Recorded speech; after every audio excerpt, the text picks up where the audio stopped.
Okay. Hi, Packard. Hello. Hi, Packard. Hello. Hi, Joe. Thank you so much for joining me here today on Vonvo.com. Today's date is April 13th, 2013, and we're here to discuss gay rights in America.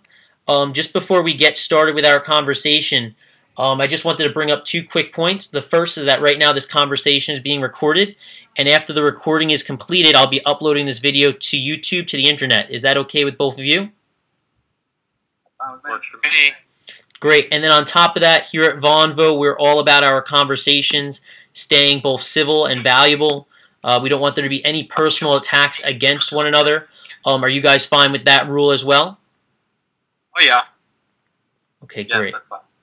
Great. All right, so then let's jump right into our discussion. For all of our people who are watching this conversation right now and who will watch this conversation in the future, Packard, would you mind just giving a quick background of yourself and why you're so passionate about this topic? And then, Joe, you can go right ahead afterwards. All right. My name is Packard Sonic. Packard Pope's at podcast show, and we cover news and stories about all kinds of things. This is one of the stories we actually cover on the show every once in a while, and we also cover talk about atheism on the show as well. So. But while we're passionate about this, because there's a lot of parallels between atheism and gay rights in America, and gay rights, to me, it's just a reflection of the way it reflects on atheism, and atheists as it were. Great. And Joe? Hey, I'm Joe Unseen. I'm also on the Packard Pope's podcast. I'm a supporter of gay rights because I support human rights. I'm involved on Twitter in the atheist hashtags. I try to tweet on there as much as I can. And I think that the current atheist, the new atheism movement has taken a lot of inspiration from the gay rights movement. In the 70s, the gay rights movement said, hey, let's get out, let it be known who we are. And that way, when so many people see how many of us there are, they can't discriminate against us. And that's exactly what atheism is doing right now. Great. So, sorry. And guys, I was muting my camera just because, I heard you guys were saying there was an echo. What I was going to bring up then is, just to start off, can you give us your take on whether this topic is a debate over religion or over, civil rights? Is it religion? Could you excuse me a minute, please? I have a phone call. Yeah, go right ahead. And Joe, do you want to take that question first? Yeah, I think definitely it's a human rights issue. Certainly religion plays into it because a lot of bigotry that gay people face is religious based, but it's not exclusively a religious issue. It's definitely human rights.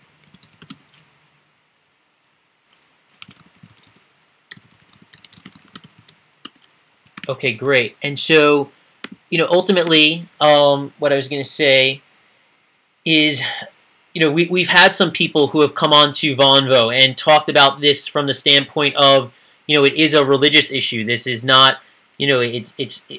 ultimately marriage is between, a man and a woman.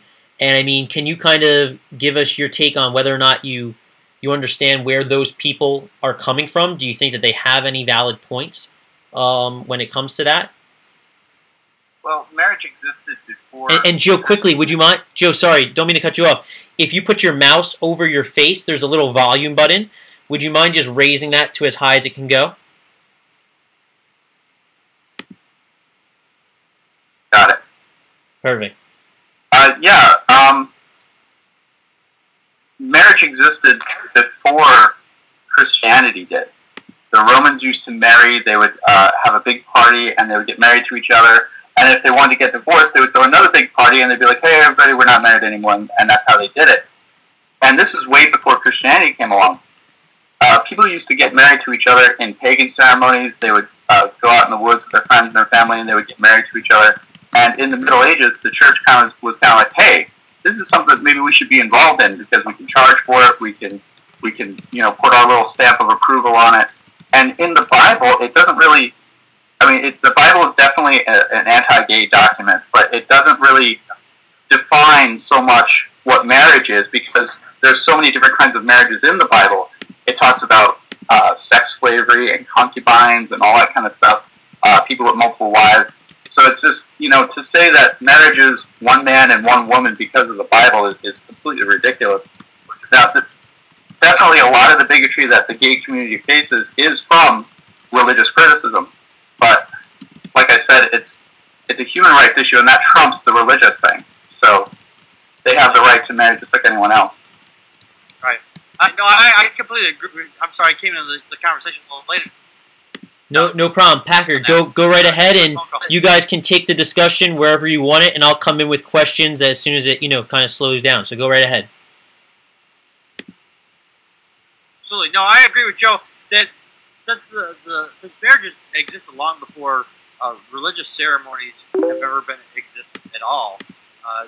The fact that the Bible is saying that this is a one-on-one relationship, but the Bible, if they've actually read their Bibles, this is not the concept at all. Because if I'm not mistaken, King Solomon actually had over 500 wives or more. And no, he had 700 wives, and he had over 500 concubines. So the fact is that traditional marriage is to say it's 1-to-1. No, and plus not only the fact is that if, let's say, if a woman got married to a guy, and then and the guy got killed or whatever, he didn't produce a son or a family member. So the brother was supposed to marry his wife and then have a child with her to keep it in the family. If I remember that correctly. So right, traditional marriage. Traditional marriage. Oh, I'm sorry. Go ahead, Patrick. There's a little bit of a lag, so I'm sorry. Go ahead. No, I was just going to say that traditional marriage is a man and a woman is very Western-centric. I mean, in ancient China, wealthy men used to marry multiple concubines, and some of these concubines would actually become very powerful because they were part of their husband's financial empire. So it's very cultural. Like, what is marriage? What is traditional marriage? To put a narrow stamp of what my mom and dad were is the only thing that marriage was is very closed-minded. It's very like, well, this is it, and nothing else can be it. Right. So, my next question would be, what's been your reaction to, the recent updates that have been taking place, in D.C. with the Supreme Court? Can you guys talk about those recent updates and what it sort of means to this issue? Can you give people who don't understand what's been going on? Well, as far as the court, the upper superior court there, the Supreme Court, I have not heard much more of the fact that, other than the fact that it's gone to there. I haven't heard anything more than there's been a decision out of them, because I know they did a thing on the gay rights issue, and then they went to right along the same line as almost parallel to it.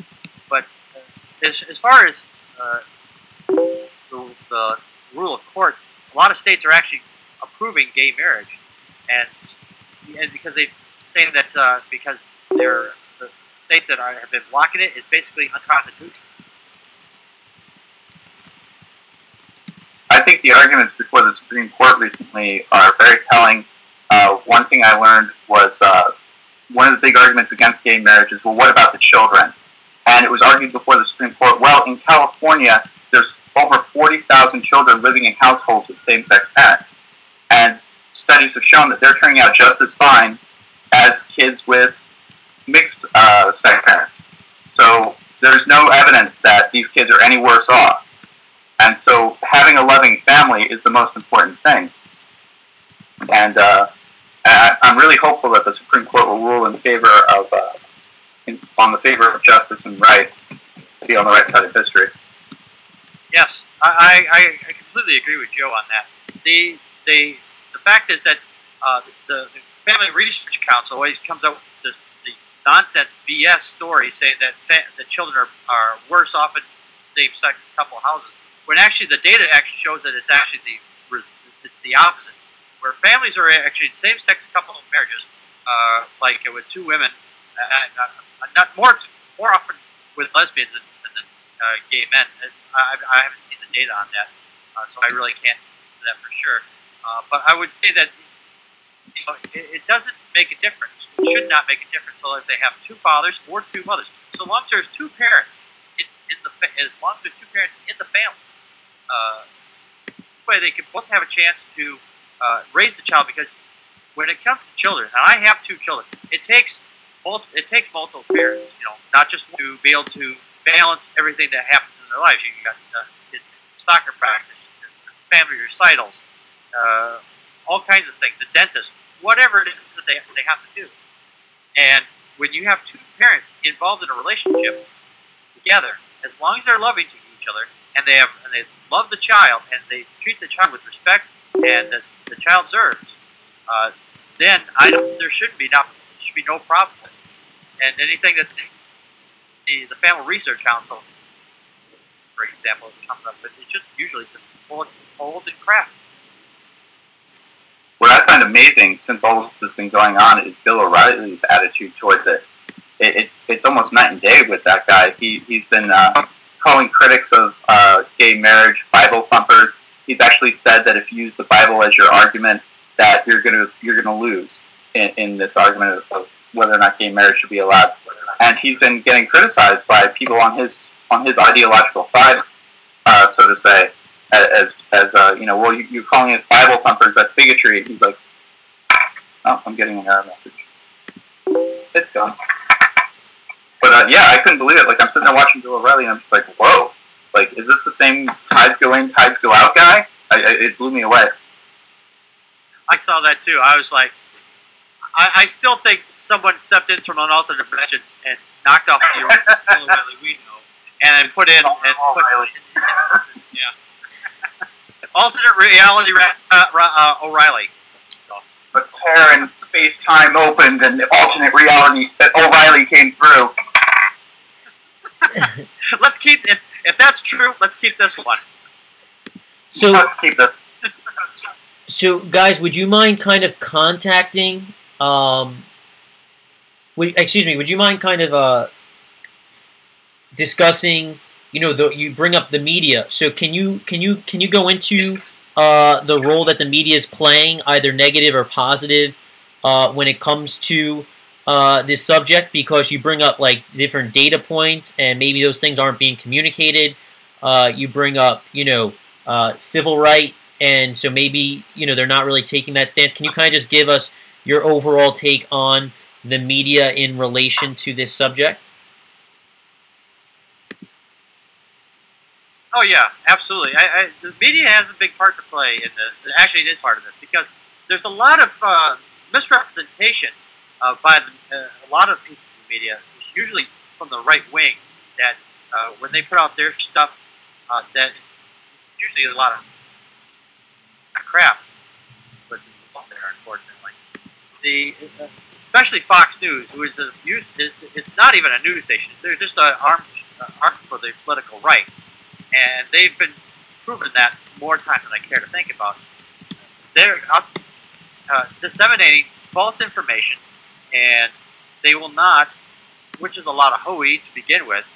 They haven't been able. I've never heard of anything come out of Fox News' mouth that's two dimes. Yeah, the media's been covering this a lot, especially since it's been argued before the Supreme Court recently. I've seen a lot of really good coverage. They're bringing in experts who are making the point for the kids and for gay rights. There are, of course, commentators who come on who are like, "Oh no, this is so wrong. It's going to open the door to all these other things like bestiality," and that's just a ridiculous argument. That's complete nonsense.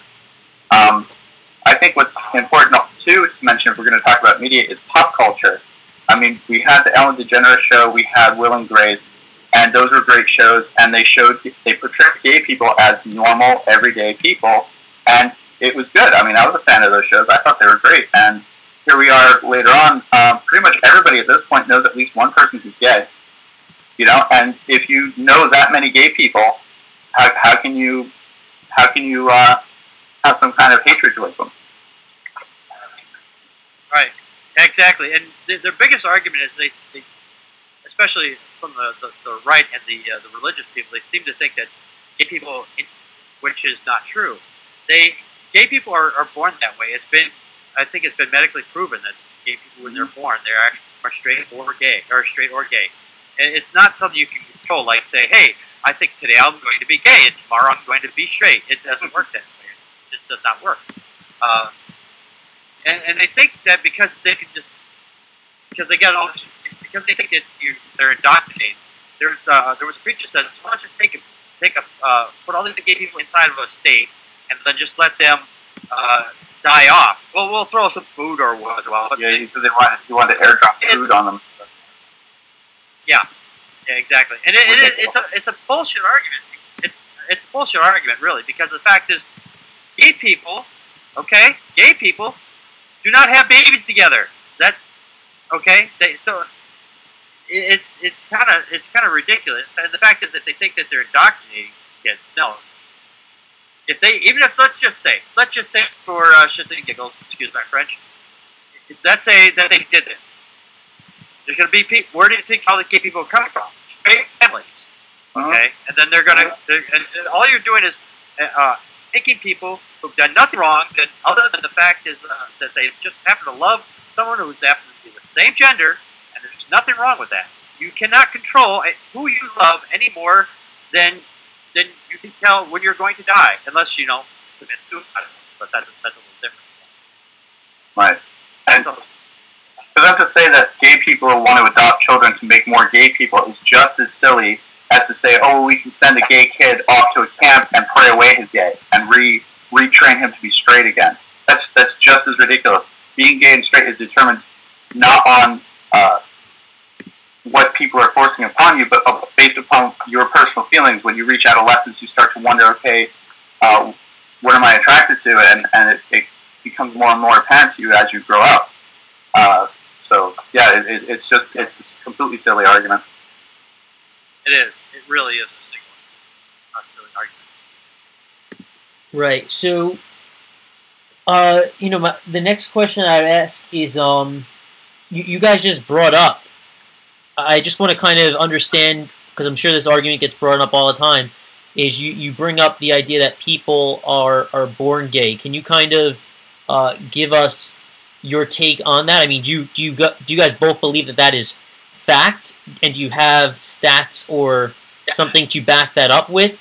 Because I want to think that there's plenty of people that would, disagree with that point. So can you kind of go into that argument where your conclusion sort of stems from, and educate people on that front? And actually, yeah. Go ahead. I'm sorry. Yes, actually, there can, because there is a relation. I'm looking at online here actually.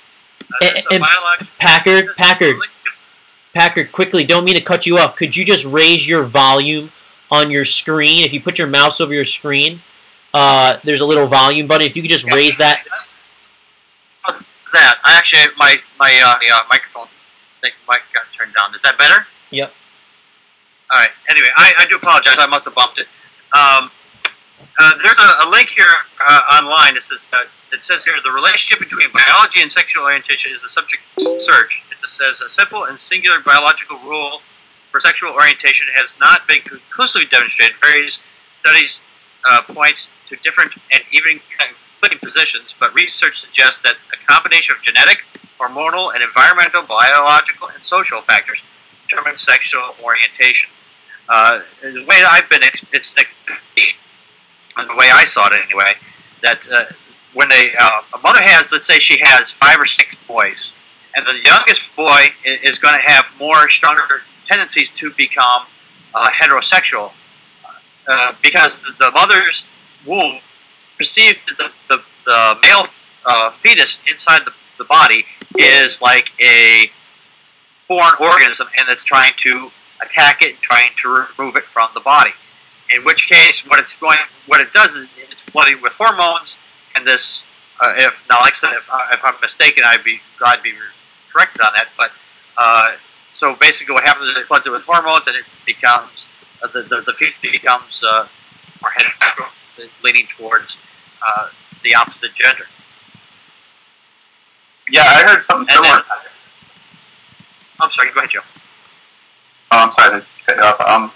Yeah, I heard something similar. I heard that if a woman has 4 or 5 sons, that statistically the last kid has a greater chance of becoming homosexual.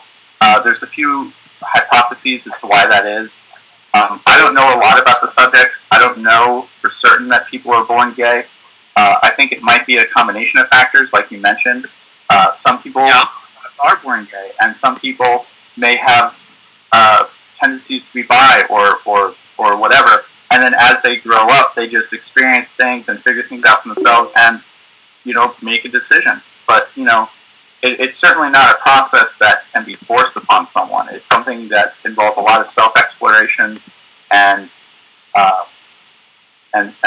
searching. Like, you just gotta figure that out. Everybody has that question, like, has that little conversation when they become a teenager. Like, okay, like, what am I into? And like, some of this, it's very, very clear. Like, I know exactly what I'm into.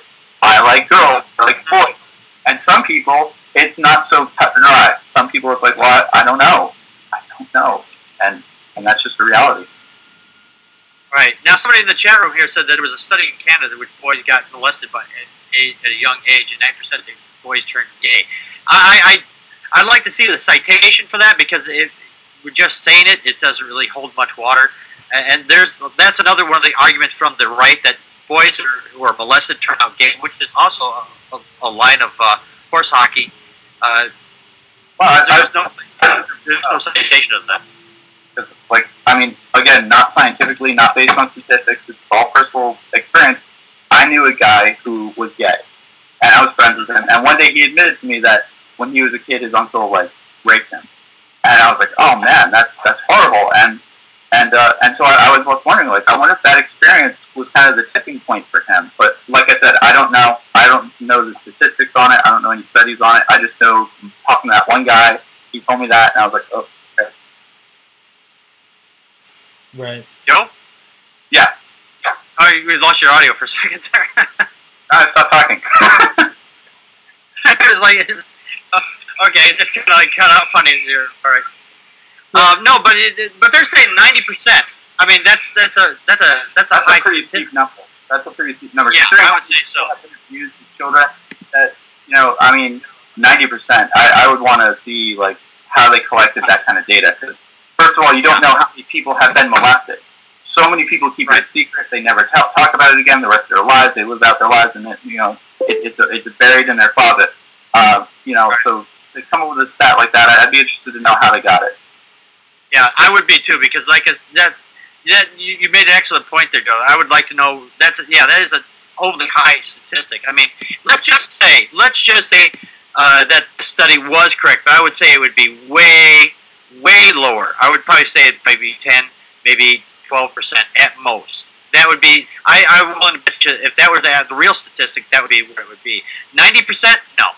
I think the numbers either been jostled around, or we're just pulling out of their ass. Yeah, I don't like to pull statistics out of my ass, because 98% of the time they're made up. 90% of the time I pull statistics out of my ass, they turn brown. Thank you, Zach's mine. Right. So, guys, what I would ask next is, can you go into the subject of there are people that will say, where do you draw the line if you allow gay marriage? Like, where should there be a line? But like they say, what's the next thing that you're going to allow, right? And then they bring up different extreme things that could take place. I guess like can I marry my horse or my car or anything like that? Is that the kind of line that they're talking about? Yeah, and sure, let's go along those lines. No pun intended. But what do you think about that argument? What do you think about that argument? Okay, I've heard that. Okay, I've heard that argument. It's completely absurd. That's because, first of all, you can't marry your horse because the horse cannot consent. You cannot marry your car because the car cannot consent. You cannot marry a child because a child cannot consent. It's that simple. It's a line of consent. This is where it's a straw man fallacy. It's a straw man argument, because if they think that the only people who can consent to a marriage are adults. Right. Human adults. Let's be clear on this. Now, if an ape wants to marry another ape, no, that's up to them. You know, you can pretend to have a civil ceremony all you want. It's not going to jack shit whether those apes stick together or not, or even dogs or cats or what other creature you want. You want to claim you're going to marry your cat. You know, you can claim it. Not going to happen because that cat can't consent. Right. And furthermore, there's people out there that will say, "Oh, I'm going to marry a dead person," which has happened in China. Actually, in China, I've actually seen this. That they've married this guy married a dead bride, where this woman can't give consent. You can't marry a dead person because the dead body can't give consent. Even if the people who were her family give consent, the corpse doesn't give consent. He might as well have been married in the casket. It would have been the same difference. Right. I think that the definition of marriage isn't like allowing gay marriage isn't a radical shift from straight marriage, because straight marriage is defined by consenting adults, like Packard mentioned. But gay marriage is also between two consenting adults, and so it's not a very big radical shift. It's keeping it as marriage between consenting adults. It does not include animals, children, fathers marrying their sons to escape taxes, like Jeremy Irons implied.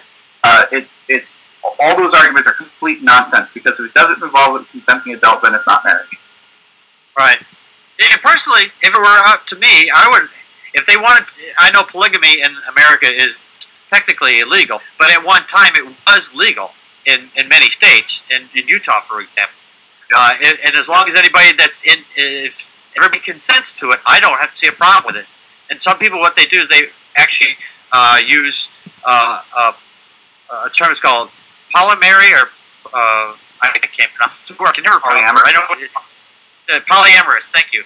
Where they love more than one person, they're just not technically married to them, but they're polyamorous, and that's between the person is married and they have a polyamorous arrangement. That's up to them. That's no one else's business but theirs.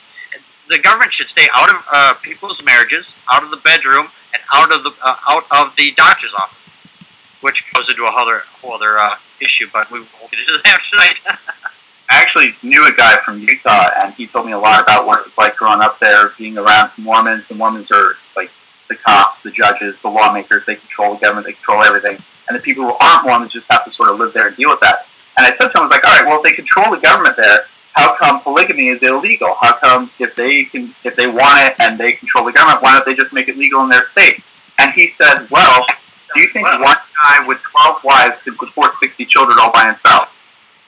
They're all going to wind up on public assistance, and that's why they won't make it legal. And I was like, oh, wow, I didn't even think of that. You know, that's an interesting point. However, I would think, if they go to the traditional route, I suppose, where the husband has the only job.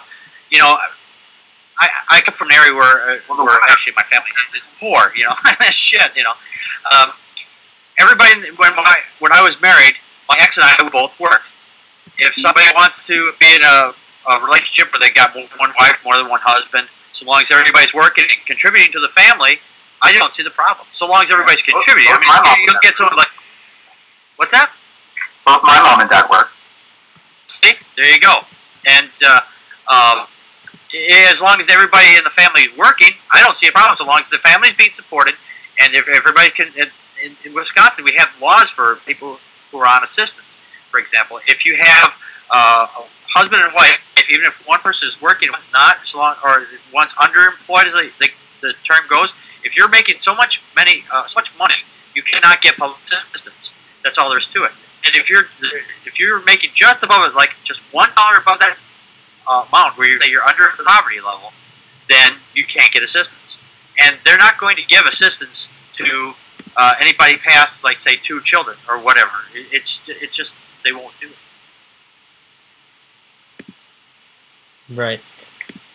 So, what about, we had some people on discussing this topic earlier, and one of the points that they were trying to tackle between one another was whether or not the being able to have gay marriage whether it's, you know, a right or a privilege. Have you guys ever sort of tackled, you know, that fine line between what's a right and what's, you know, a privilege to do something? And what are your thoughts on that? Okay, a privilege, let's say, for example, driver's license. That's not a right. That's a privilege. Okay, there's the fine line. Now, if a person who wants to get married in this country, if you want to marry, let's say you're a black man, you want to marry a white woman, that's your right. Just because the state says, like Mississippi, for example, which still right now still thinks that many people down there still don't think it's a right thing to do, which is totally BS anyway. That's a right because you have rights. Driving your car is not a right; it's a privilege because it's a something that you're allowed to do. Now, with humans, if you want to get married, that's up to you. It's just a document anyway that says after you die, who gets all your shit. But other than that, it's still a right. You know, you can't legislate. We should not be legislating rights in the country. And I just saw the link in the chat room for the thing there, the WordPress. I'm not. I'll try to pull that up here, but I'm not going to hold much water on it because of the fact that it's on a personal blog, and personal blogs really don't hold much water. They're mostly opinion, not necessarily fact. I know something on it, the fact base behind it, not a simple blog. Yeah, I can't think of a single instance where a straight couple who wanted to get married would be denied that and told, "Well, no, it's a privilege. You can't get married." I mean, people who are in prison get married to people who are not in prison, and those people don't have very much privilege or rights at all, but yet they still are able to marry people. So right there, I mean, excellent point. To deny gay people the right to marry by saying, "Oh, it's just a privilege," violates equal protection. If the law applies to person A, B, it also has to apply to person C and D, as long as they meet that requirement of being consenting adults. Right. I'm sorry. I'm trying to look at this WordPress argument. Right. I got you both. And so, what I would next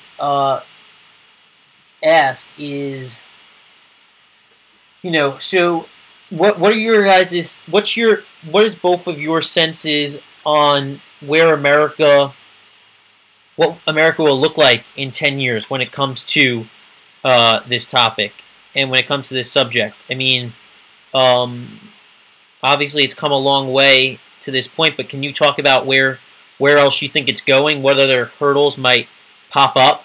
Can you talk about that? Well, the only hurdles we're going to have are Republicans right now, because they're the one and the Bible thumpers really. So those are the ones that are giving us major problems right now, because they're trying to push a religion into state government, and state government and religion should be kept separate always. And as or religion in any country. Oh yeah, exactly, and religion in any part of the government, exactly. Separation of church and state. Now, as long as the state says that, you know, as long as it's legal, it should be fine. I mean, there should be no mingling the two. Obviously, I'm sorry, get my head off topic here a little bit, but the fact is that religion are trying to push their way into the government to say we want to push a religion into the bedroom and lives of everybody, so we can say who's married and who does not. And of course, Joe said that earlier, that marriage came long before Christianity came along. So they actually, even if they push it in, try to push their values or not values, or their views into law, it's completely bullshit anyway. Because the fact is that those laws are not based on their Bible to begin with. Right, and to say marriage is a Christian thing is also very Western-centric because Muslims get married, People in Hinduism get married. People who are non-religious get married. People in ancient times got married before these religions came along. So it's certainly not something that was unique to Christianity. Christianity co-opted it. Now, getting back to Max's question, he said, "Where do you see us? Where do you see America in 10 years?" Now, I've seen nothing over the last 10 years except progress. The statistics have shown more and more Americans support gay rights and gay marriage. There's more and more lawmakers coming out saying, even Republicans coming out saying they support it.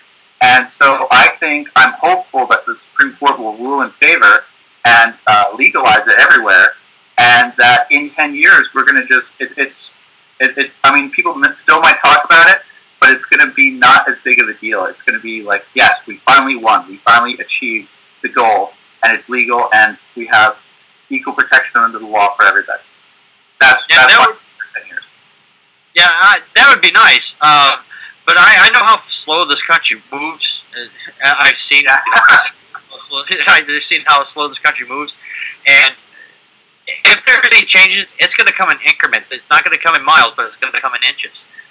And we should not be waiting on this, though, because there's people out there who deserve to have these rights, just like Joe has to get married to the person he likes, I'm married. I don't know if you're married or not, but you have the right to get married to who you like.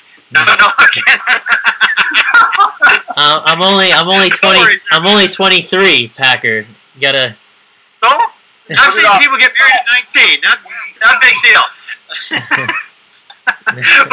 But you still have the right to go and say, "Hey, Mary Sue, let's go get hitched," and or whatever, or depending on, like, if you're living in Hawaii or Maine, I suppose, or New York even, you can go, "Hey, Billy Bob, let's go get hitched."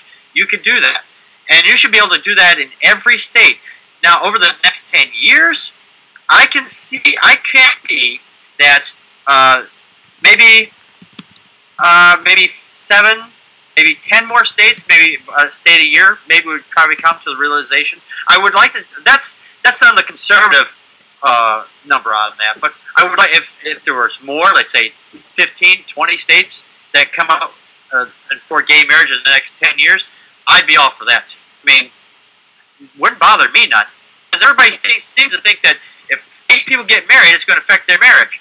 Well, it's just not. That is, unless they decide, hey, you're an asshole, and I'm going to go marry my best friend, which, hey, that's up to them, because one of the things is, like, people like Rush Limbaugh, for example. He pushes out saying, "Oh, gay marriage is bad. It's going to destroy America." Well, you know what? He's gotten married and divorced more times than I care to even shake a stick at. He's been married like 5 or 7 times. And so if there's anybody that's out destroying America, it's people like him, because they get married, they get divorced, get remarried, get divorced. Now, I'm not against people getting married and divorced. Okay, that's not my point. The point is, they think it's going to get, if 2 gay people get married, that's going to destroy the country. Most gay people will get married, and they will stay married for many years. A lot of gay couples have been married, well, technically unmarried, as it were, for decades, and loving relationship for that time. And there's a lot of people who are straight couples, same thing. They have known as a civil union, because they've never actually got they're married, but they live together, they do everything else together. But theirs are recognized as a civil union because of the amount of span they've been spending together. So there should be no difference between a gay couple that want to spend time together and share their lives together, but in a legal fashion, so where if somebody gets sick or has to go to the hospital, they have the exact same rights. And that's what it basically comes down to, is right, like at the hospital or after a loved one passes away. Like, look what happened with Sally Ride. Her lover, which I didn't even know she was even gay until she passed away, her lover will not get see any benefits from that at all. And that's a damn shame. That's very unfortunate. Touching on something Patrick said, he said that more and more states are coming online, and that's true. More and more states are coming online. Legislatures on the state level are considering bills of legalizing it. And but Patrick, you also said that we shouldn't wait. We might have a Supreme Court ruling this year. And that I hope so. that would be nationally binding, and right there. So, yeah, I'm very hopeful for the future. Oh, I hope so. If they do have a ruling later this year and it makes it into federal law that they say all the states have to accept it, I'd be happy to see that. Just mainly just to see rushes go. I read a few years ago an article. It was a religious pastor. He was involved in the religious rights somehow. I forgot the guy's name. I don't remember who it was. But he admitted straight up, we lost it on gay marriage. It's not looking good. The numbers are against us. We just lost that battle. It's not even a clean argument. So they know on their side that there's no point in this. We won. We're on the verge of winning, I should say. Right. Right. Yeah, there was a story we didn't actually get to cover it on our show, but there was a church that's down in North Carolina. Actually, Crystal sent it to me. That a church down there said, we're not going to marry anybody at all, even straight couples. I'm not a big favor of religion, but this guy, the pastor, I think he did the right thing. I think he's standing up for his principles and saying that we're not going to marry anybody until somebody else gets married, until everybody can get married. I think that's great. I mean, I think that's a line that everybody should draw on this stand. Yeah, that's wonderful. Right. So, I guess, guys, we've been speaking for, over 40 minutes, and obviously, next time we're more than happy to try and, pair you up for a debate, but I think this was great. What I would ask is, ultimately, what sort of role do you think because we're new to this subject on Vonvo and we're a young company anyway, but what sort of role do you think, social issues such as gay rights in America, what sort of role do you think that, something like Vonvo can play in trying to, foster some sort of an agreement amongst individuals on this subject? Well, just basically getting out there, putting yourself out there to let people know that these are the topics that you're discussing, for one, and make sure that people out there are out there talking about it. The more we talk about it, the more emphasis we're going to bring to it. You can't hide in the dark if you got a spotlight on it. It's that simple. You keep the pressure on, and you keep the spotlight on the subject. This is the main way to do it, because everybody, if you let these people who don't want gay people to get married in this country, and we let them foster that hate, then that blackens out the whole landscape of the whole conversation. But if we keep a spotlight on it and keep going with that, so this way we can actually keep them at bay, as it were. I mean, to say, hey, your arguments don't hold water, then and show why they don't hold water, then we can move this country forward. I mean, as a collective. I mean, here over at Packard Polkstead as well. Yeah, if Vonvo's intent is to carry on conversations, that's exactly what you should be doing, because that's how you change minds. That's how you change mass opinion. Is you just have these conversations and you talk to people and you explain to them, like, okay, I see your point there, but have you considered this? And we learn more from the people we disagree with than we do from the people we agree with. And this is how conversation is how we get things moving forward. It's how we improve things.